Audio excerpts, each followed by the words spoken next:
Here's the thing, with all the influxes of pitching injuries, it's pretty easy to forget about some of the position guys. Seems like every other week another arm goes down and it's pretty big news. But I haven't heard as much about position players besides Mike Trout and his horrific injury. Pitchers are obviously very important to the success of a team, but the thing is, they do not play every single day like a position player would. So I wanted to cover some position players that will be making comebacks from major injuries or even minor ones that have caused them to miss some time. Hopefully I can get some people's hopes up with these guys returning, and I also wanted to keep this list with injuries that occurred earlier in the season rather than recently, such as Jung-Ho Lee, who got hurt last night, or Wilson Contreras, who got hurt the other day. Without further ado, we get this list started with the guy I'm most excited to see back, and that's Luis Robert. On April 5th, Robert was running to second base where he began to limp midway through. He ended up getting a right hip flexor strain, but is making some progress. He had a minor setback but is reported to be taking batting practice and running at 80%. He should be only a few weeks away from a return, and there is a chance we see him back by the end of May. Luis Robert is my favorite player in baseball, and he's the best player on the White Sox without a doubt. Last year he played 145 games, and in that span he hit 264 with 38 homers, and he made his first All-Star game and won a Silver Slugger.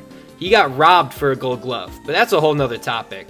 But in the 7 games he played this year, he hit 2 home runs. It'll be nice to see him back. He's legitimately a top 20 player in all of baseball when he is healthy. Next up, we have a Yankee and a guy I'm pretty big on, Jason Dominguez. He sparkled in the 8 games he played last year, and he looked as advertised. In 33 plate appearances, he hit 258 with 4 home runs and 158 OPS plus. 100 OPS plus means league average, so this means he was 58 points better than league average for those who don't know.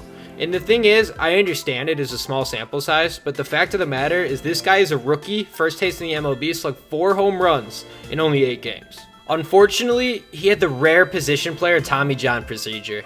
The surgery went well when he got it in September of 2023, but the 21-year-old will make his first rehab assignment on Tuesday, May 14th with the Yankees Single A. He will play DH only for 2 weeks before playing the field again. I'm hoping he could get it going sooner or later because he could provide a huge spark for a Yankees team that would love to have him back. But there also is the chance he plays in AAA for a bit since the Yankees do have loads of outfielders. Reds infielder Matt McLean underwent surgery to repair his labrum only 2 days before the 2024 season started. Now that it is a month and a half away from that surgery, he has finally been cleared to run and throw. It'll be another 6 weeks before he could swing a bat, so don't get your hopes up yet. But there is a chance he could return later in the year and is hopeful on being able to play at least in August. He had an awesome rookie year in 2023 where he hit 290 with a 357 on base percentage, and he also hit 16 homers and stole 14 bases. The Reds offense has not been off to the greatest start, but the thing is, if you were able to add Matt McLean's bat, it's a huge boost for that offensive production. I'm hoping we could see him back this year because he's a very fun player to watch, and he's a good key piece for that Reds offense. They're exciting when they got everyone together. Royce Lewis had a tough time with injuries. He had to deal with 2 torn ACLs before he even made it to the bigs. Last year, he was finally able to get some consistent playing time, and he showed exactly why he's been ranked as a top prospect. In 58 games, he hit 309 with a 372 on base with 15 home runs. He boasted an impressive 151 OPS plus, and he mashed some clutch homers in Minnesota's playoff series versus Toronto. There was a lot of buzz about him this season, but unfortunately, it ended as soon as it started. Because in 2 bats, he went 2 for 2 with a single and a homer, and then he got hurt, and he hasn't played since. He dealt with the quad strain, and immediately Minnesota started to sputter. I get they sputtered, but they did pick it up with whatever this sausage is. Twins manager Rocco Baldelli said Lewis is almost fully healthy, but he won't return until he is 100%. There isn't too much of a timetable, but if he's almost fully healthy, you should expect to see him playing again fairly soon. Whether it is in a month or longer, you should see him this season.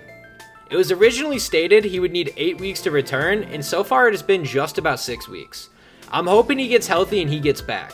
Although I'm a White Sox fan, it is cool to see a good player fight adversity, come back, and ball out. The last player on my list is 29-year-old Brandon Lau. He is a major piece of the Rays offense. I mean, he's a guy who hit 21 homers last year, and he hit 39 in 2021. In early April, he was put on the injured list with a strained oblique.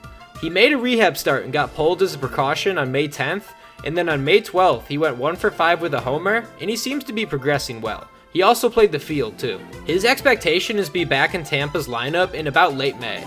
Curtis Mead has looked alright while Lau has been out, but the thing is, there is no doubt that second base is his whenever he gets back. The Rays offense has been struggling quite a bit, and Lau returning should give them some much needed help. Anyways, this is my list of position players who should be returning from injuries fairly soon. I was thinking about making more videos about topics similar to this, whether maybe it's position injuries, pitcher injuries, overall, roster updates, things like this, just the specifics rather than just the normal team videos I do. So if you have any opinions on this, you like it, you don't, you have any ideas, I'm very open to suggestions. Trust me, I read comments, I do everything. So that'd be much appreciated if you could give me some feedback. But go ahead and comment who you're looking forward to seeing back. Thank you for watching, and make sure to like and subscribe if you enjoyed. I'll see you guys later.